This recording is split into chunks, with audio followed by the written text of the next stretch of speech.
Federación Latinoamericana de Simulación Clínica y Seguridad del Paciente. ¿Qué digo? Bueno, buenos días a todos.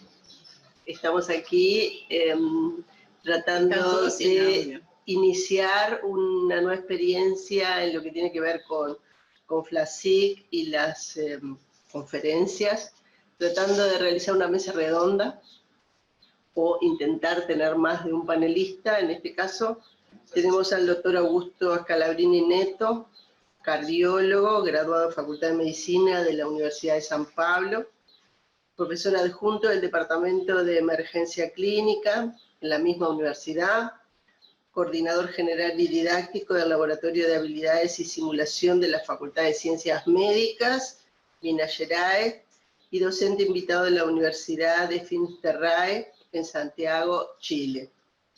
Coordina varios proyectos de investigación nacional e internacional en educación médica y simulación. Es fundador y expresidente reelegido de Abrasim, Asociación Brasilera de Simulación en Salud, fundador y presidente de FLASIC, Federación Latinoamericana de Simulación Clínica. Es miembro efectivo del Comité de Simulación de AME, Asociación para la Educación en Europa, y miembro de la Comisión Juzgadora del Premio ASPIR, modalidad simulación del AME. Le damos la bienvenida y la idea es que comencemos con el doctor, luego tenemos también a la profesora Neri, que la presentaremos, luego que terminen las ponencias, que serán de 10 minutos, abriremos para poder realizar las preguntas correspondientes a los panelistas. No sé si usted, doctor José Vázquez, quiere agregar alguna cosa. No, creo que sí, mucho gusto. Gracias por la invitación. Es un honor estar acá hablando con ustedes. Espero que tengan un poco de paciencia porque yo hablo un lenguaje que se llama portuñol y espero que entiendan portuñol, ¿no? Es una perfecta.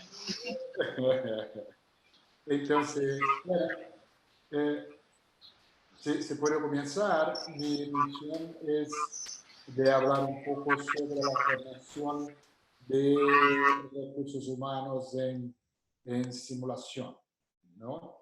Esto es un tema que es muy interesante, pero al mismo tiempo es muy complejo, porque las personas a veces no se acuerdan de las frases de GABA que dice que simulación es una técnica y no una tecnología.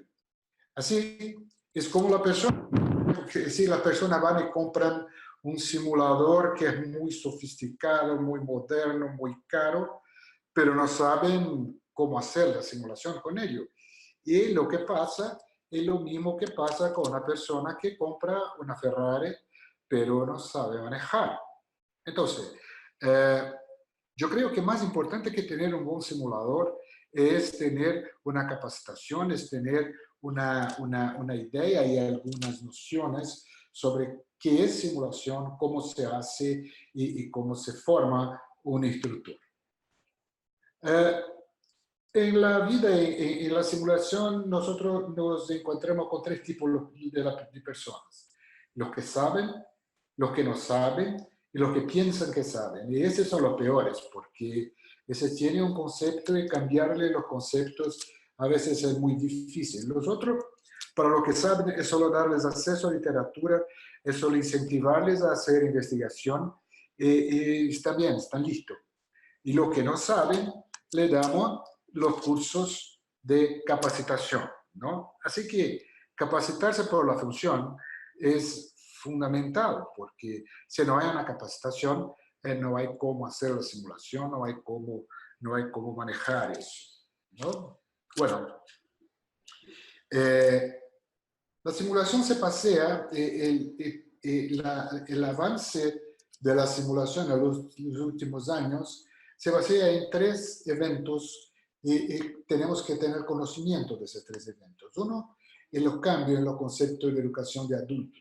Hace ya algunos años se está revisando mucho cómo se enseña a los adultos. Es una cosa que en verdad hoy día no es tan diferente de enseñar a los chicos, porque los chicos también no se pueden no se pueden concentrar en una persona hablando y ellos escuchando, pero eso es mucho más sencillo, es mucho más evidente en los adultos. Así, tenemos que estar familiarizados con la teoría y cómo se enseña a los adultos, ¿no?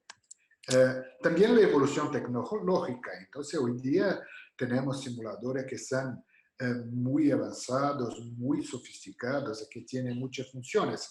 Tenemos que saber cómo usarlos, ¿no? Porque muchas veces se usa un simulador que es muy sofisticado para cosas que son muy sencillas. Y otras veces se usan simuladores muy sencillos para cosas que son muy sofisticadas. Entonces, para escoger, para seleccionar los maniquíes, los simuladores, también se tiene que saber un poco de esta tecnología. Y finalmente, lo más importante es la seguridad del paciente, algo que también está creciendo muchísimo en el mundo. Se está cada vez más se preocupando con esta seguridad, y no solamente la seguridad física, pero también la seguridad psicológica, la seguridad social de los pacientes. Así, no se limite más que se enseñe, por ejemplo, examen ginecológico en una paciente para estudiantes de pregrado. Entonces, claro, van a tocar a la paciente, sí, van a tocarla, pero después del entrenamiento que se hace con maniquís, que se hace con baja fidelidad. Entonces, ahí sí, cuando ya están entrenados, cuando hicieron su curva de aprendizaje, ahí sí pueden tener contacto con el paciente, ¿no? Entonces, este es el tripé que yo creo yo nortea, que debe saber y con qué debe estar familiarizado alguien que se proponga hacer simulación.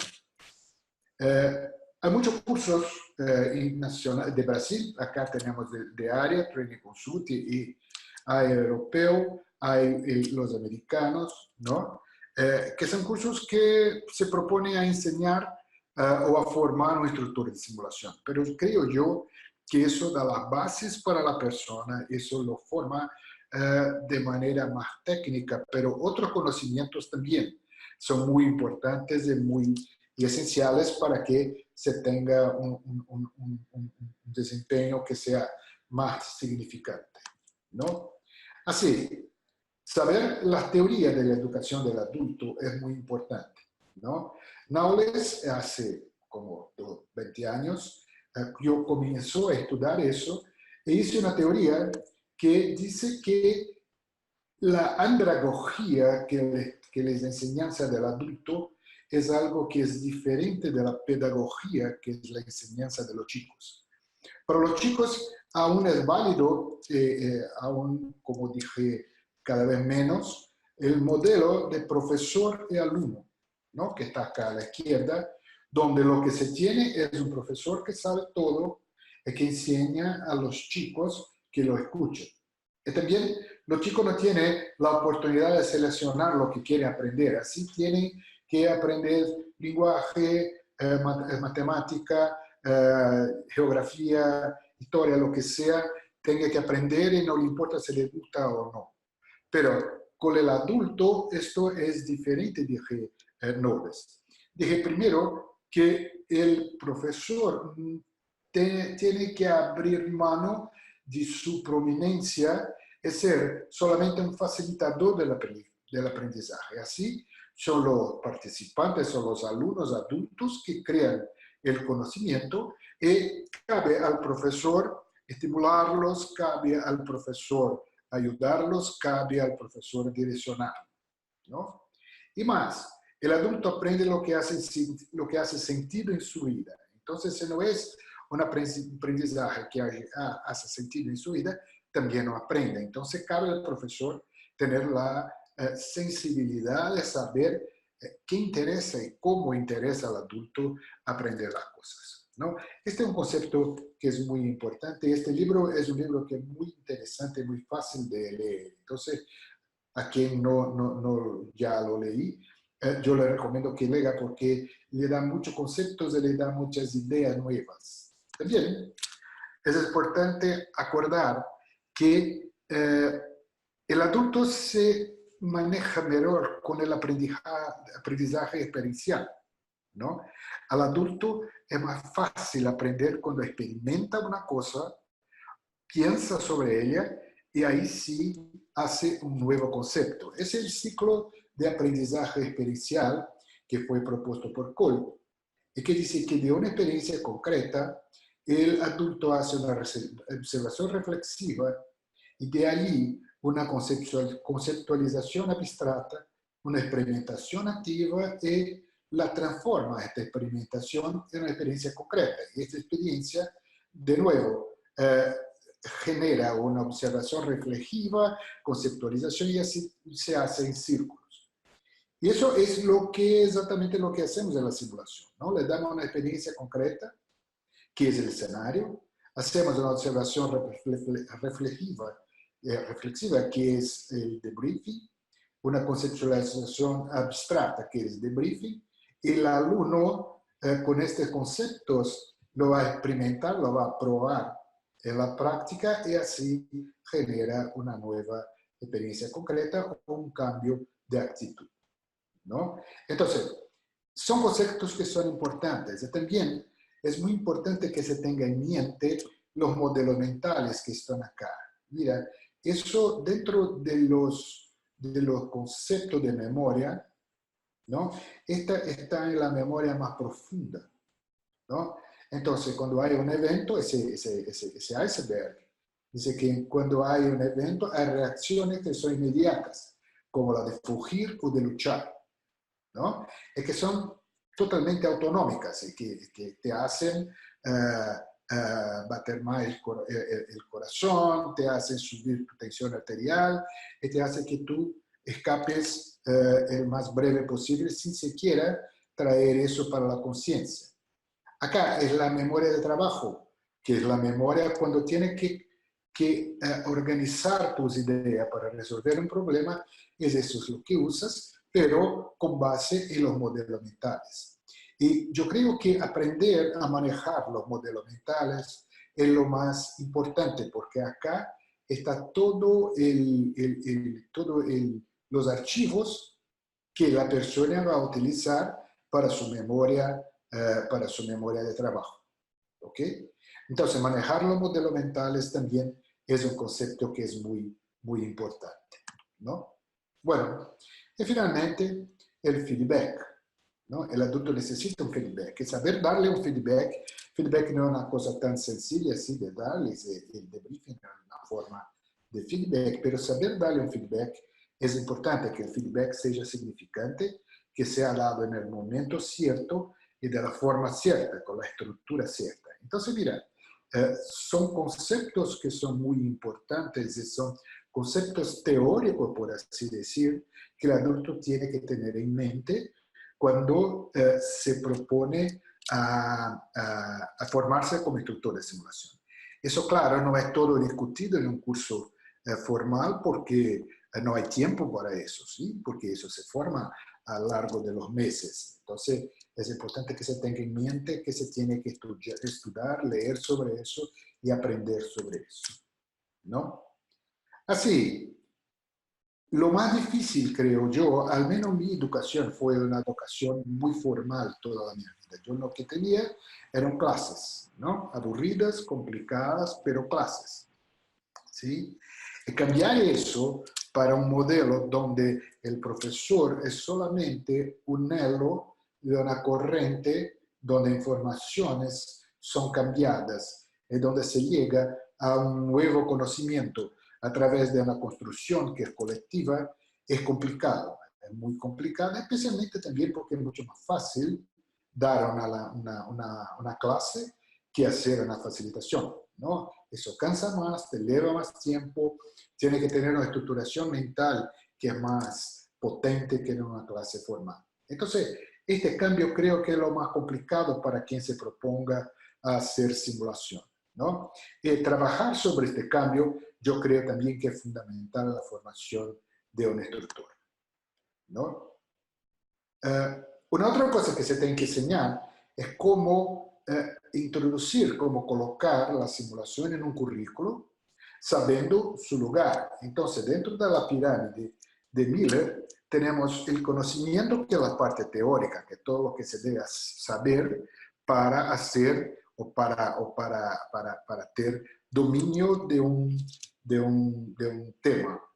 Y después se tiene que tener competencia. Esto se hace a través del entrenamiento de habilidades o de la baja fidelidad, para que se haga una curva de aprendizaje y se sepa cómo saber, cómo actuar en las diversas situaciones. Finalmente, la simulación está acá, viene al topo y después es la vida real, es el hospital. Entonces, miren que en verdad tenemos que saber que la simulación es la cereza de la torta, se dice en Brasil, ¿no? Es una parte pequeña de la enseñanza, que la mayor, la más grande, aquí está, que es el conocimiento.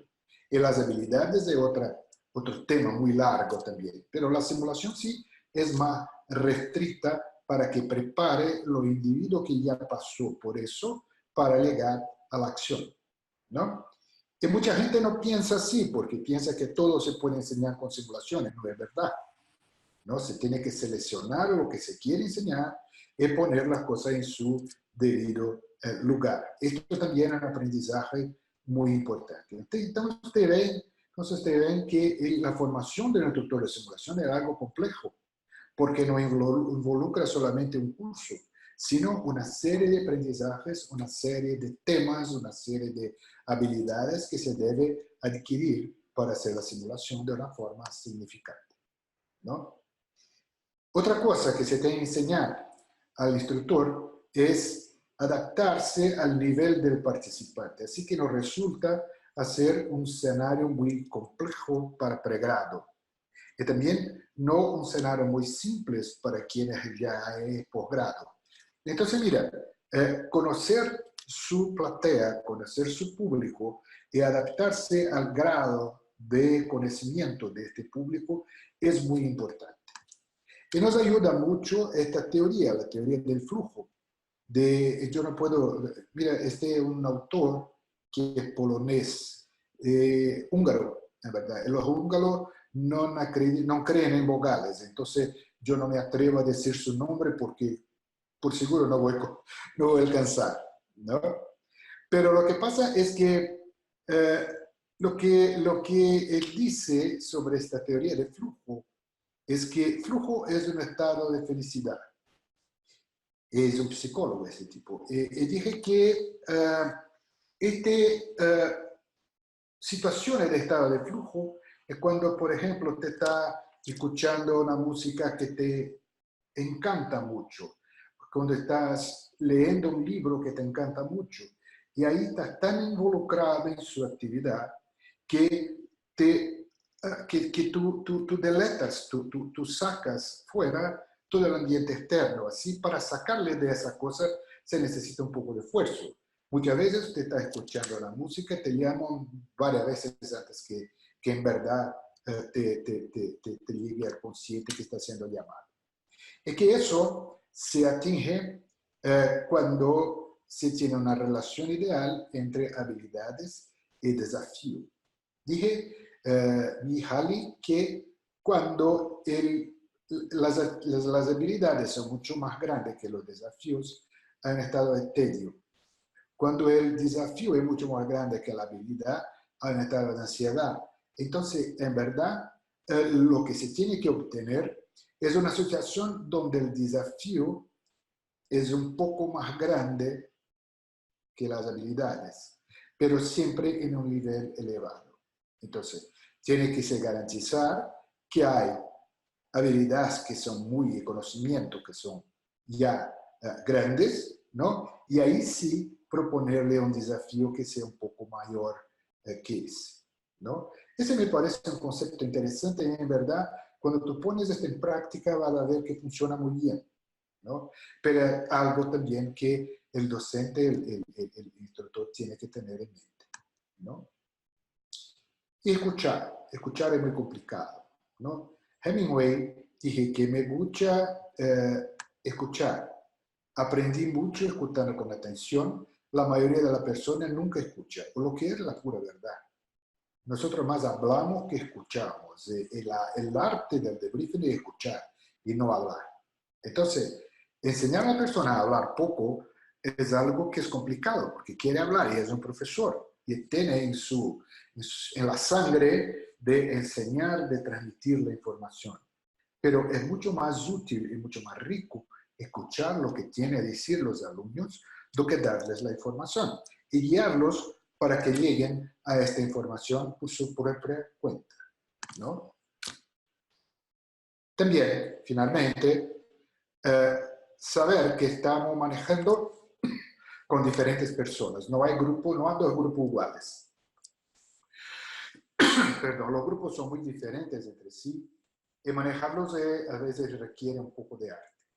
Y también que esas personas tienen diferentes visiones sobre el mismo tema.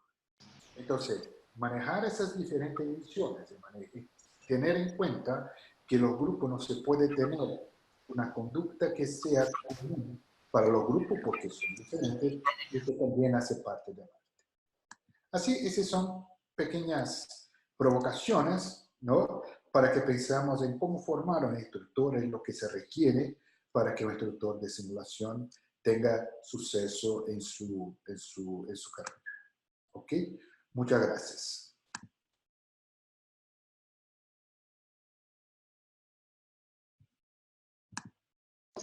¿Tengo? Sí.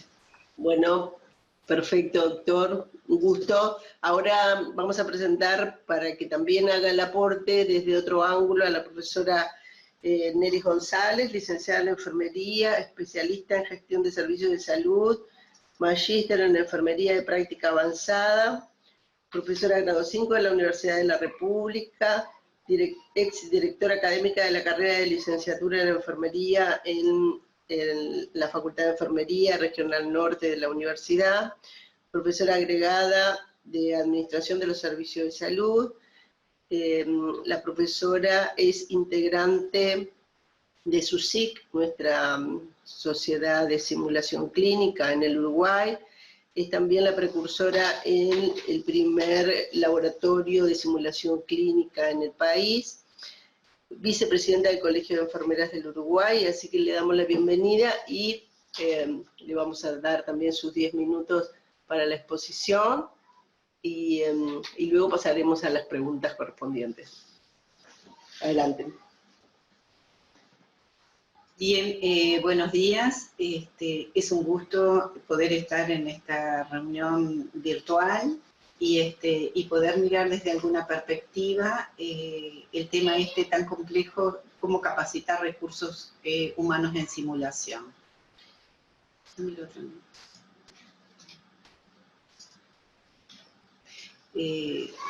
Me costó un poquito de trabajo pensar cómo encarar un tema que es bastante complejo, ¿no? Entonces, estuve pensando que se podía ver desde distintas perspectivas. Lo que es el contexto de la organización, el tema de cómo aprende el joven y el adulto universitario, que algo el profesor estuvo adelantando, la capacitación, la simulación, y ustedes pueden ver en el slide en rojo el recurso humano o capital humano, que me parece que es un elemento fundamental, o el elemento fundamental en la capacitación. Entonces, en esta complejidad del tema, voy a tratar de ajustarme a mi tiempo, por lo tanto voy a ser breve en cada una de las diapos. Vamos a ver cómo aprenden los jóvenes y los adultos universitarios, entendiendo que el aprendizaje comprende la adquisición y práctica de nuevas metodologías, de nuevas destrezas, de nuevas actitudes y de nuevos valores para enfrentar situaciones nuevas. Entonces, se aprende cuando se aprenden cosas nuevas. ¿Cómo se da el conocimiento en los adultos y jóvenes universitarios? Es un conocimiento multidisciplinar, o sea que sobre una línea transversal, las distintas disciplinas van a ir a aportar para ese conocimiento. también con diversos estilos cognitivos. Es decir, la forma como cada uno de los estudiantes o profesionales pueden ir percibiendo y transformando ese conocimiento.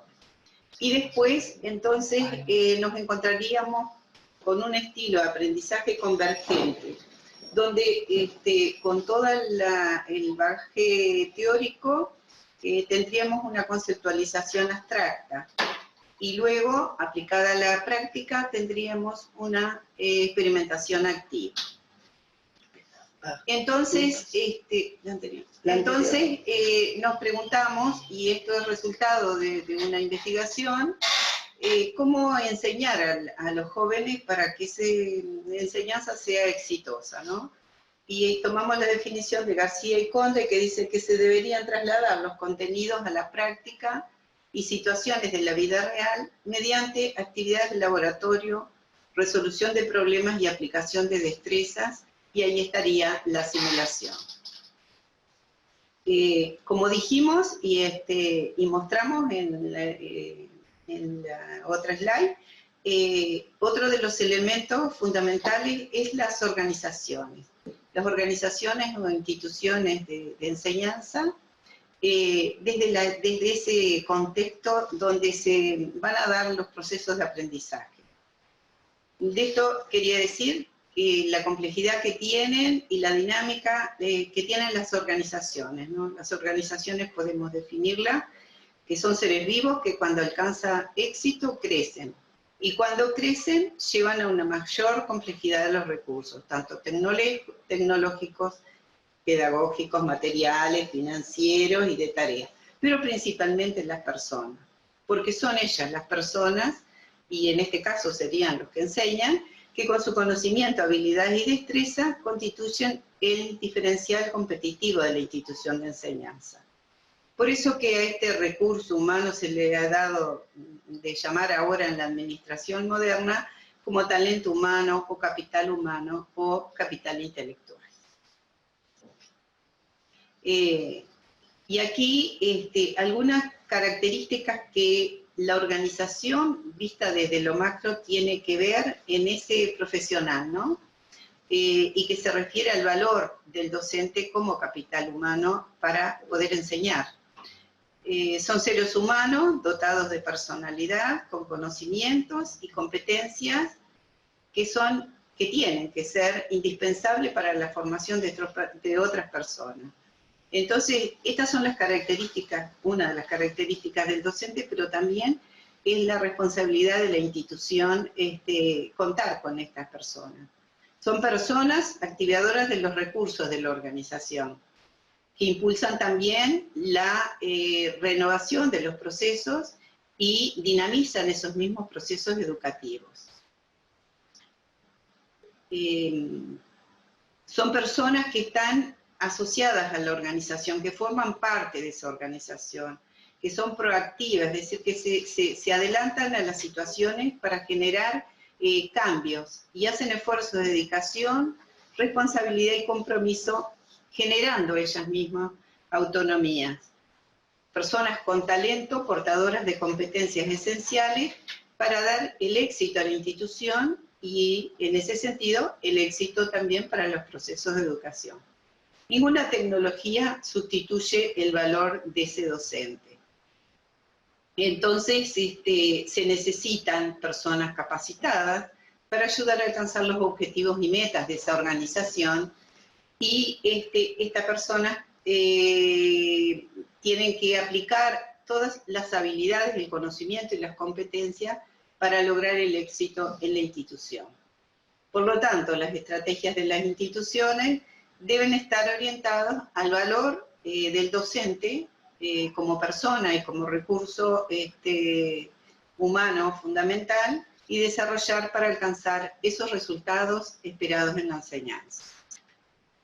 El otro tema que habíamos colocado allí es la capacitación del recurso, y lo definimos como ese proceso educativo que se da a corto plazo y que tiene que aplicarse de manera muy organizada permitiendo a las personas adquirir esos nuevos conocimientos y esas competencias en función de los objetivos. En función de los objetivos de la institución de enseñanza. Por lo tanto, tiene que estar ajustado a los programas de enseñanza, tiene que estar ajustado a la currícula. Y esto aplica para los estudiantes, que son estudiantes de grado, y para los profesionales ya graduados, para ese entrenamiento necesario para cumplir la función social que tienen los profesionales. La capacitación como proceso se puede ver desde 4 etapas. El diagnóstico, de acuerdo a las necesidades de formación, es decir, a las necesidades detectadas por la institución y a la currícula. Las estrategias que se plasman en los planes y los programas. La implementación, o sea, el llevarlo a la acción. Y la cuarta etapa, que es bien importante, tanto como las otras, pero que es fundamental, sin la cual no se puede cerrar el ciclo, que es la evaluación y el control de los resultados. Y esa evaluación se da en todo el proceso, ¿no? Desde lo operativo y también desde la institución mismo, evaluando cómo se desarrollan los programas. El otro elemento es la capacitación, que se puede ver como una técnica. La simulación se puede ver como una técnica, y que es un procedimiento que se utiliza en una actividad determinada y que se adquiere siempre por medio de la práctica. Que además, esta técnica aplica tecnologías de la capacitación, que son esos recursos didácticos, pedagógicos y educativos que se aplican a la capacitación, y donde encontramos también la simulación, recursos audiovisuales, teleconferencia, tecnología multimedia, y los simuladores, que ahí tenemos simuladores que pueden ser de alta, mediana y baja tecnología, porque realmente en el mundo de la simulación se han desarrollado muchísimos equipos que van desde aquellos que son de uso sencillo y que requieren pocos recursos tecnológicos, a aquellos que son de altísima tecnología y que requieren recursos más capacitados. Voy a terminar con esto, mostrando el modelo pedagógico, que también lo vio con quien compartimos esta mesa, que lo mostró, que son los 4 elementos necesarios en el proceso de la simulación: el saber cómo aplicar los conocimientos, el mostrar cómo se hace, que ahí estaría ubicada la simulación, y el hacer.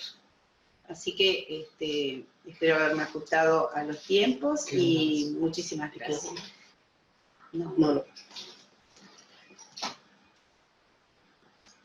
Tengo audio. Bueno, así que abrimos entonces. Sácalo.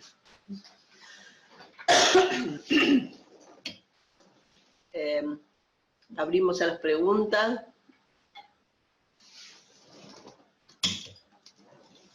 Primero agradecemos, ¿no? Agradecemos a los dos y bueno, y esperamos las preguntas para los ponentes. Doctor Arturo Vázquez, ¿sí? Sí, buenos días a todos. Saludos desde Tampico, México. Doctor Augusto, doctora Neris, es un placer escucharlos, ¿verdad? Y es algo muy interesante. Yo trabajo en una universidad, de una escuela de medicina, y manejamos alumnos de pregrado. El problema que vemos, y creo que es el común denominador en muchas escuelas de medicina de México, es estamos en la fase en donde incluso nuestras autoridades piensan que simulación es tener el mejor simulador o los mejores simuladores en nuestros centros. No sé si ustedes en Brasil o en Uruguay se han enfrentado a esta misma problemática y si algo al respecto pueden compartir con nosotros, sobre todo cómo abordar estos temas para convencer a nuestras autoridades, a quienes manejan el dinero, en que es importante tener un buen simulador, pero es más importante tener un buen instructor. No sé qué piensan. Bueno, de mi parte, acá en Brasil tenemos la misma situación, ¿no? Los gestores piensan que tener un simulador de lujo para exhibirlo es muy bueno, es buena propaganda, buen marketing, ¿no? Y nos importa mucho con la capacitación de los docentes. Entonces, esta es una charla que se lleva mucho tiempo diciéndoles, mira, se nos sabe manejar. El ejemplo de la Ferrari me parece muy bueno. No resulta si yo te doy una Ferrari, tú no sabes manejar. La vas a destruir en la primera tentativa. Entonces, necesitamos sí de capacitación, mucho más que de simuladores, ya que con un simulador a veces es muy sencillo, se hace simulación de buena calidad, de alta calidad, ¿no? Entonces, yo creo que esto es una cuestión de paciencia, como se dice en Brasil, es un trabajo de hormiga, no sé si se habla así en español, pero sí, es un trabajo de hormiga de poco a poco, de ir diciendo, hablando, y especialmente tener el apoyo de la dirección de la escuela, porque esta sí sabe la importancia de la capacitación, los gestores no, pero los directores de la escuela, yo espero, saben de esta necesidad de capacitación. Entonces, si hay apoyo de la dirección, me parece que sí, que se alcanza, pero eso lleva tiempo. Esto lleva tiempo, ¿no? Sí, en realidad, generalmente visto desde las direcciones, creo que aplica para todas las cosas que el mejor equipo, el más sofisticado, parece que jerarquizaría la institución. Digo, nosotros quisimos transmitir un poco de esa visión desde la gestión, centrando en el recurso humano, porque ese recurso humano, talento humano, capacitado, es quien puede convencer a quienes tienen la responsabilidad de dirigir qué es lo que necesitan. Y ese recurso sería el fundamental para poder demostrar que a veces con tecnologías no tan sofisticadas se pueden lograr resultados muy efectivos, para lo que es importante que también se pueda en esos laboratorios de simulación o laboratorios tecnológicos investigar. Nosotros creemos que es fundamental el componente de la investigación, donde se pueda mostrar los resultados que se logran con distintas tecnologías.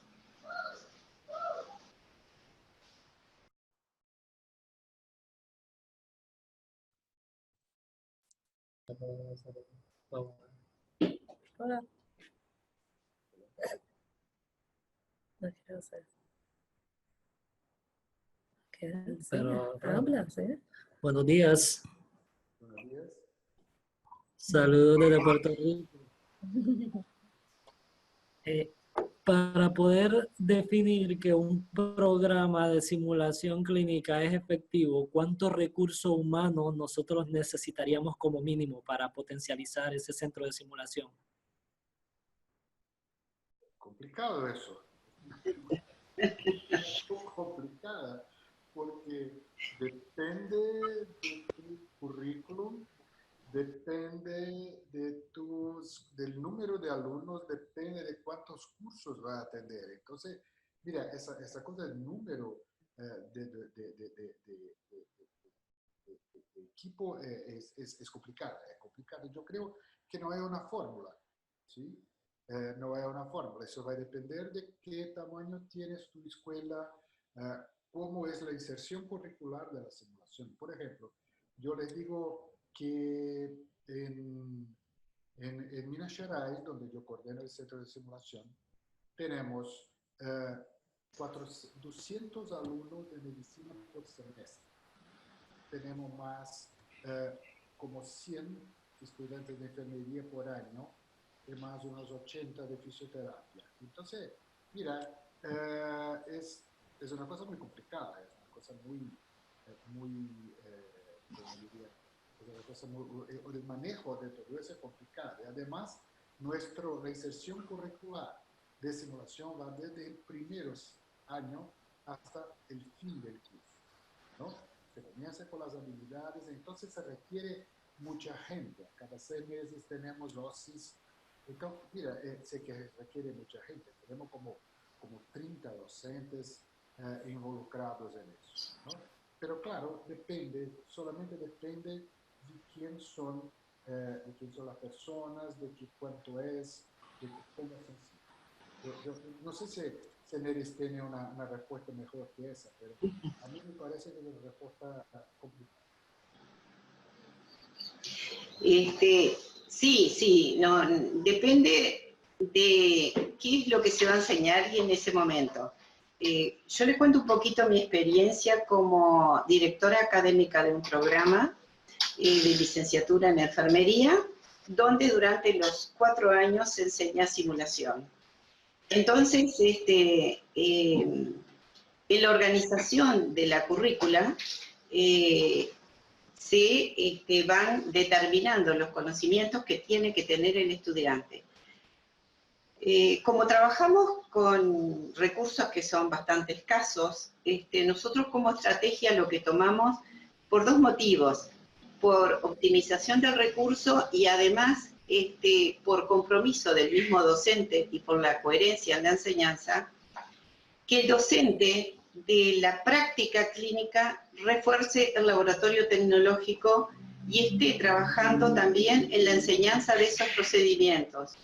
Lo que hace que después, cuando sale de ese laboratorio social al campo clínico, también pueda mantener la coherencia en el aprendizaje. Y la evaluación la hacemos en base a determinar cuántos procedimientos mínimos debería tener un estudiante antes de ingresar al campo clínico y registrando las dificultades que tienen y trabajando en forma más puntual con aquellos estudiantes de mayor dificultad.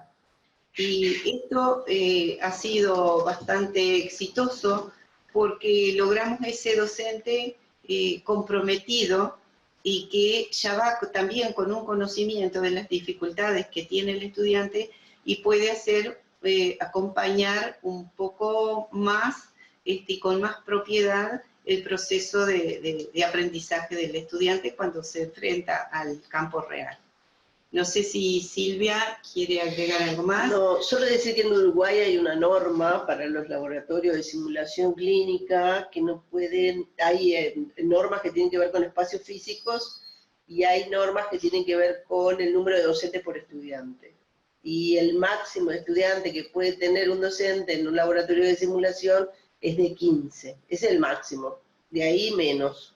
Por eso, digamos que cada país no sé cómo se maneja, pero aquí hay una normativa del Ministerio de Educación y Cultura.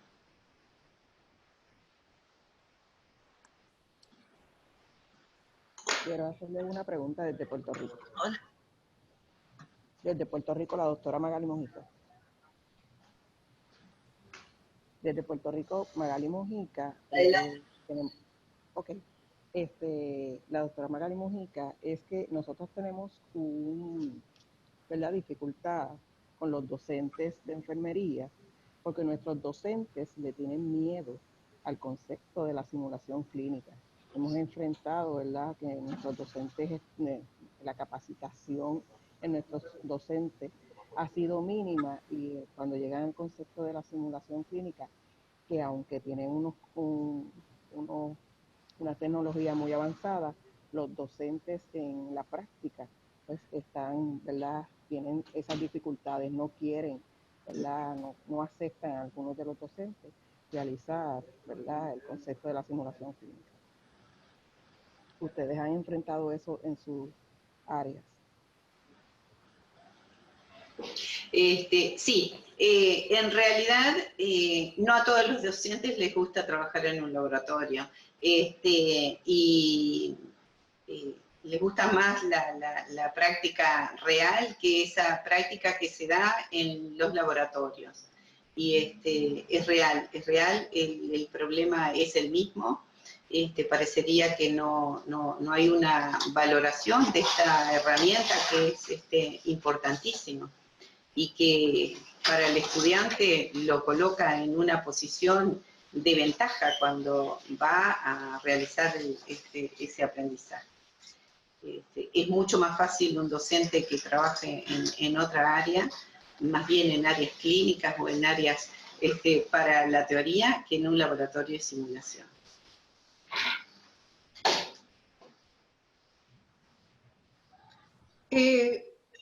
Hola, muy bueno. No sé si respondió su pregunta, profesora Magali. ¿Sí? Sí, Para que yo respondió. pueda hacer una. A eso me refiero. Sí, respondió ¿Sí? mi pregunta. Sí, gracias. Bueno, muy buenas tardes. Mi nombre es Soraya Salive. Yo soy de Concepción, Chile. Gracias por la oportunidad de estar, digamos, en este meeting, en esta reunión. Encuentro muy interesante el tema y le quisiera hacer una pregunta al doctor Calavini o a la otra presentadora en relación a cómo evoluciona un programa de capacitación docente desde lo que nos muestra, ¿no es cierto?, el doctor Calavini, desde los básicos, la estructura mental, la conceptualización, las pirámides, los modelos mentales, ¿no es cierto?, hacia lograr un mayor dominio, en el fondo, en la metodología para que realmente se produzca el aprendizaje en los estudiantes. Nosotros aquí partimos con cursos básicos y ya hemos ido avanzando, pero ¿cómo ha sido su experiencia? ¿Cómo han transitado, digamos, el equipo académico, docente que está interesado en la simulación, que ya la tenemos implementada y para seguir avanzando en la capacitación de este equipo? No sé si entendí su pregunta, disculpe. ¿Cómo avanza, en el fondo, la capacitación docente? ¿Ya? En relación a, ¿no es cierto?, una estructura que es básica, que es de modelo, que es de la forma, ¿no es cierto?, de cómo aprendemos, la andragogía, y de ahí vamos avanzando a otro nivel de capacitación para tener un mayor dominio, digamos, en la simulación. ¿Cuál es la experiencia que han tenido en la formación docente? Bueno, son dos fases, en verdad, ¿no? Una es la adquisición de, como dije en mi ponencia, es la adquisición de conceptos de aprendizaje experiencial, de educación de adulto y de, en fin, todo ese concepto de que hablamos, ¿no? Esta es una fase que es muy importante. Tenemos que ayudarlos para que de verdad interioricen este concepto y los apliquen en sus escenarios, en su debriefing, en fin, sus actividades, ¿no? En una segunda fase, para los que saben, por así decir, lo que hago es, yo tengo una cámara que graba todos los debriefings. Y cuando estoy en Minas Gerais, yo veo estos videos, llamo al docente y discuto con ellos, ¿no? Que piensa cómo fue eso, cómo fue aquello, en fin, si detectamos puntos o detectamos puntos de mejoría. No sé si estoy hablando español ahora, pero sí, detectamos dónde se puede mejorar, ¿no? Y así, esto es una forma de educación continuada que me parece muy efectiva. A los docentes les gusta este feedback de sus deberes, ¿no? Y aprende, lo que tengo visto es que están mejorando cada vez más. ¿Okay? También desde el punto de vista de educación continuada, hay los formularios de evaluación de debriefing, el más conocido es DASH. El DASH. ¿Sí? ¿No? Pero a mí me parece una cosa un poco compleja. No sé español, pero en portugués no está traducido, no está validado, entonces hay mucho problema con el DASH, ¿no? Y también es una autoevaluación, no sé si nosotros latinos somos tan buenos en autoevaluación cuanto los americanos. Entonces, a mí me parece que esta técnica de grabar a los debriefings y discutir el video con el docente es una forma muy efectiva de educación continua. Y además, claro, darles acceso a la literatura, a que lean, a que aprendan, a que adquieren más conceptos. Me parece así. No sé si era eso que preguntaste. Sí, no, si pregunté eso, cómo va evolucionando en el fondo desde su experiencia la capacitación docente, que es lo más relevante, porque en el fondo marca al estudiante el hacer un buen o no debriefing, que finalmente se concentra, ¿no es cierto?, más que nada el aprendizaje en esa etapa de la reflexión y de la estructura mental, el desestructurar para estructurar. Entonces, en el fondo, el docente tiene que estar muy preparado. Claro, sí, por eso. A mí me parece una experiencia es muy buena. Eso de grabar y discutir los debriefing es muy buena porque así yo tengo la oportunidad de discutir esos conceptos, ¿no? De cómo provocar una buena reflexión, de cómo manejar las informaciones que traen los alumnos, ¿no? Eso se puede discutir muy personalmente. Eso se pierde algún tiempo con eso, pero el resultado para mí está siendo muy bueno. Los docentes están, desde mi punto de vista, cada vez mejores en hacer un debriefing significativo.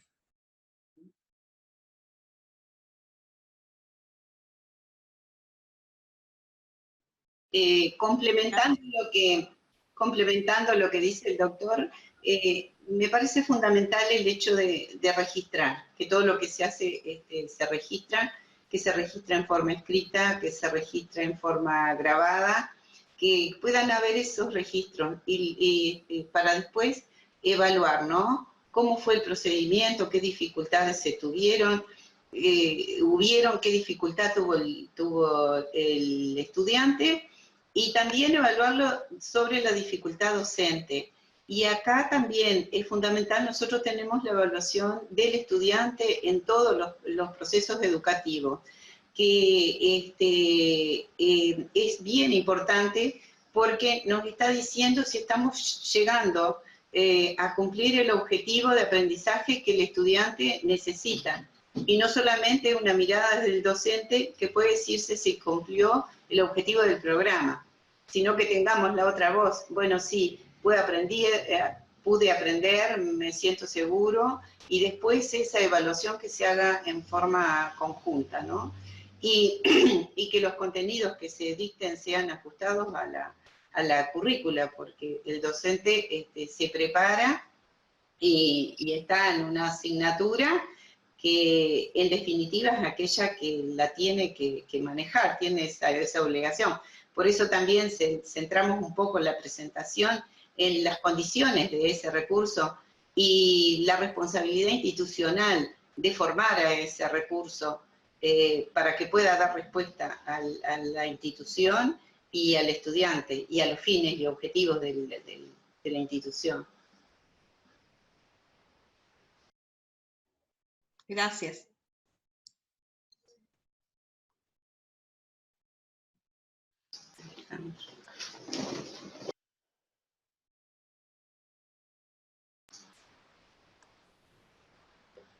No sé si Hugo quiere cerrar. Hugo, si quieres tú cerrar o complementar algo de... Necesitamos obviamente la evaluación de todos. Es una experiencia nueva para nosotros y que queremos mejorarla obviamente. Y le paso un poquito la palabra a Hugo o al doctor José Vázquez. Hola, muy buenos días a todos desde México. Únicamente quería ver si los ponentes le podrían responder a MCI Fuentes, que nos dice que es de Chile, que actualmente es enfermera y acaba de tomar el desafío de coordinar un centro de simulación de la Universidad Santo Tomás. Y ella hace la pregunta que la mayoría de los docentes no entienden o no quieren entender aspectos como el hecho de que el error está permitido en la simulación clínica, que no se debe demostrar, se rehúsan a usar la tecnología, se han realizado capacitaciones a nivel nacional y local, pero aún falta motivación del cuerpo docente. Y la pregunta es si han tenido ustedes esa resistencia de los docentes y cómo han logrado motivar a estos profesionales renuentes. Yo le estaba diciendo que yo soy de la Universidad de São Paulo, que es muy tradicional. Entonces, en verdad, tuvimos una resistencia muy grande a los docentes. Ellos decían que esta cosa de simulación es muy buena para gringos, pero nosotros tenemos pacientes. Entonces, ¿para qué vamos a usar muñecos si tenemos gente de verdad? Darles este concepto de seguridad, este concepto de que no es bien así, porque se tiene que entrenar antes los estudiantes, fue bien difícil. Pero eso se hace, a mi ver, con paciencia, intentando hablar, intentando decirles, intentando convencerlos, ¿no? Y también mostrando lo que se puede hacer, porque a veces lo que pasa es que no tienen idea de los recursos que tenemos para enseñarse. Entonces, llámalos, muestra los modelos, muestra los simuladores que se tiene para su asignatura.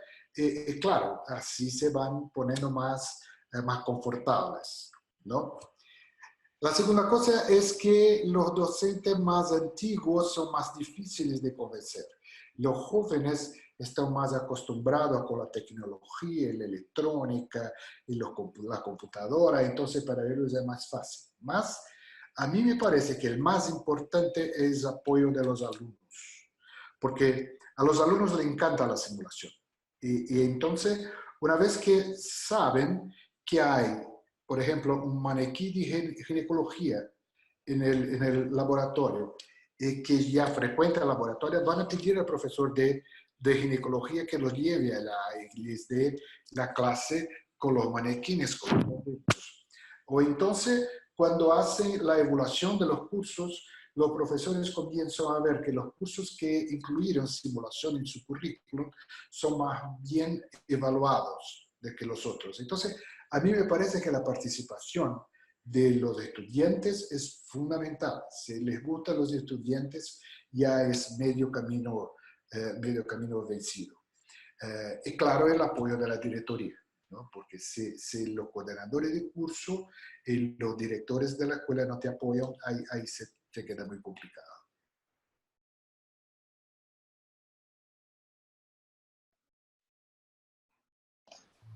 Bueno, concuerdo con lo que dice Augusto. Todo lo nuevo siempre trae alguna resistencia, pero yo creo, de nuevo, hago el énfasis en si es el objetivo de la institución. Si desde el objetivo y la estrategia de la institución es el uso de simuladores. Después que hay esa definición desde la gestión, bueno, porque eso es importante, porque también tiene que dotar de los recursos y después ese elemento está en la evaluación. Después se trabajaría estimulando a los docentes. No es fácil, yo le deseo la mejor de la suerte, porque es difícil incorporar en los laboratorios tecnológicos a personal nuevo, ¿no? Pero luego de que se ha experimentado la posibilidad y las ventajas que trae para el estudiante y para el mismo docente, recordarle después cuando el estudiante va a hacer una técnica de que ya la hizo y ayudarse y apoyarse en eso, es muy beneficioso. Es cuestión de trabajar en eso y de ver las ventajas, de mostrar las ventajas a los docentes, como decía Augusto, a través de video, de visitas a los laboratorios, empezar con cosas más sencillas, ir mostrando, y la voz del estudiante es también el que determina. Además, los laboratorios generalmente se organizan de una forma, con apoyo del docente y laboratorios con horarios libres, donde el estudiante puede ir y experimentar aquellas técnicas donde no se sintió seguro o quiere fortalecer. Y el docente también puede ir a visitar el laboratorio y quitarse también el miedo de la tecnología y los maniquí que ahora son tan sofisticados, que hablan, sienten dolor y pueden enseñarnos una cantidad de cosas que casi en esta nueva tecnología se reproduce al ser humano en un maniquí electrónico. Muchísimas gracias, doctor Augusto, profesora Neris. A nombre de todo el Comité de Educación en Línea FLASIC, les agradecemos infinitamente que hayan tomado un poco de su tiempo para compartir sus experiencias con nosotros. A todos los asistentes también les agradecemos que estén aquí presentes, sus preguntas, sus dudas, y pues seguimos en contacto por la plataforma de Workplace y nos vemos el 28 de enero a la misma hora para la presentación de la profesora Carla Prudencio con el tema de prebriefing. Muchísimas gracias a todos. Silvia, muchísimas gracias y nos vemos la próxima vez. Gracias.